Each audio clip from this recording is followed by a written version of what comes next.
ராத்திரி 2:45 மணிக்கு இவன் எதுக்கு கிளாக்க காமிச்சுன்னு இருக்கான்னு நீங்க நினைக்கலாம். நான் முன்னாடியே சொல்லியிருந்தேன் இல்லையா, இந்த மாசம் டிராவல் லிஸ்ட் எல்லாம் அதிகமா இருக்குன்னு. அந்த லிஸ்ட்ல இந்த டிராவலும் ஒண்ணு. கல்யாணம் ஆனதுலேருந்தே இந்த கோவில் ட்ரிப் நாங்க பிளான் பண்ணிக்கிட்டே இருந்தோம். ஆனா என்ன காரணமோ தெரியல, தள்ளி போய்கிட்டே இருந்துச்சு. இப்பதான் கரெக்டா நேரம் அமைஞ்சது, உடனே கிளம்பிட்டோம். நாங்க போற கோவில் வந்து லக்னோவில் இருக்கிற காரணத்தினால ஃபிளைட்ல புக் பண்ணிட்டோம். ட்ரெயின்ல எல்லாம் போயிட்டு இருந்தோம்னா அதுக்கே ஒரு நாள் ஆயிடும். மொத்த பிளானே 2 நாள் தான். இன்னைக்கு போய் அங்க லேண்டு, நாளைக்கு சாயந்தரம் அங்கேருந்து ரிட்டர்ன். ஸோ ஃபிளைட் தான் நமக்கு ஒர்க் அவுட் ஆகும். ஏர்போர்ட்ல இறங்கணும்னா இந்த விஷயம் புதுசா இருந்துச்சு. ஏதோ டிஜி யாத்ராவாம். நாங்க அடிக்கடி ஃபிளைட்ல போகாதனால இந்த கதையெல்லாம் நமக்கு தெரியாது. கியூ அவாய்ட் பண்ணிட்டு செக்யூரிட்டி செக்அப் சீக்கிரமா முடிக்கிறது தான். என்ன மாதிரியே உங்களுக்கும் யாருக்கா தெரியாம இருந்ததுன்னா கண்டிப்பா யூஸ் பண்ணிக்கோங்க. 5 மணிக்கு தான் ஃபிளைட். ஆனா சீக்கிரமா போறோன்ற ஆர்வத்துல 4 மணிக்கு போயிட்டோம். நான் வேற காலையில இருந்து காஃபியே குடிக்கலையா, சரி வாமா போய் காஃபியை குடிச்சிட்டு வருவோம். என் முன்னாடியே கூட்டிட்டு போனேன். அங்க ஒரு கடையை பார்த்தேன், அங்க போலான்னு சொல்லிட்டு அங்க கூட்டிட்டு போனா. ஆனா கடைக்கிட்ட போனோம்னா மேடம் என்ன தோணுச்சுன்னு தெரியல, ரிவர்ஸ் நடக்க ஆரம்பிச்சிட்டா. என்னமான்னு கேட்டா எனக்கு சிசிடில தான் காஃபி வேணும் அப்படின்ட்டா. நமக்கு தேவை கருப்பு காப்பி, அது எங்க குடிச்சா என்னன்னு சொல்லிட்டு கூடியே போனேன். அங்க போனதுக்கு அப்புறம் இதோட பெரிய ட்விஸ்ட் ஒன்று வச்சா எனக்கு காப்பியே வேணான்ட்டா. வீடியோவை ரெகுலரா பாக்குறவங்களுக்கு என்ன பத்தி நல்லாவே தெரியும். நான் கொஞ்சம் வாமா தான் காஃபி குடிப்பேன். வாமா ஒரு காஃபி கிடைக்குமாக்கா அப்படின்னு கேட்டேன். இருங்க என் மிஷினில் அந்த ஆப்ஷன் இருக்கான்னு பார்த்துன்னு வரேன்னு என்னை பார்த்து சிரிச்சுக்கினே போயிட்டாங்க.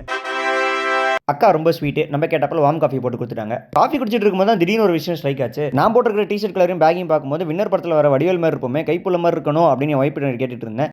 நான் இந்த கெட்டப்பில் வடிவேல் மாதிரி இருக்கேன்னா பிரசாந்த் மாதிரி இருக்கானு கமெண்ட் பண்ணுங்க, தெரிஞ்சுக்கிட்டா எனக்கும் மனசு கொஞ்சம் ஆறுதலாக இருக்கும். அப்படியே ஜாலியாக கலாய்ச்சி பேசிக்கிட்டே இருக்கும்போது போர்டிங் கேட் ஓப்பன் பண்ணிட்டாங்க. சரி ஓகே ஸ்கேன் பண்ணி பஸ்ல ஏறணும்னா இந்த காமெடி வர மைண்ட் விட்டு போவே இல்லை, அதை நினச்சி சிரிச்சுக்கிட்டு இருந்தேன். பறந்துக்கிட்டே சன்ரைஸை பார்த்தது சூப்பர் தான். ஆனால் மூஞ்சிலே அடிச்சு சுட்டு எரிச்சிட்டாப்ல டமால்னு விண்டோ போட்டு க்ளோஸ் பண்ணிட்டேன். கொஞ்ச நேரம் எடிட்டிங் வேலையை பார்த்துட்டு அப்படியே ஒரு தூக்கத்தை போட்டேன். லக்னோவில் இறங்கணும்னு ஒரு தரமான சம்பவம் ஆகி போச்சு மக்கள். என்னன்னு தெரிஞ்சுக்கணும்னு நினச்சிங்கன்னா மறக்காம பார்ட் 2 கமெண்ட் பண்ணுங்க. இந்த வீடியோ பிடிச்சதா மறக்காம லைக் கமெண்ட் அண்ட் ஷேர் பண்ணி விட்டுருங்க. டாடா பாய்.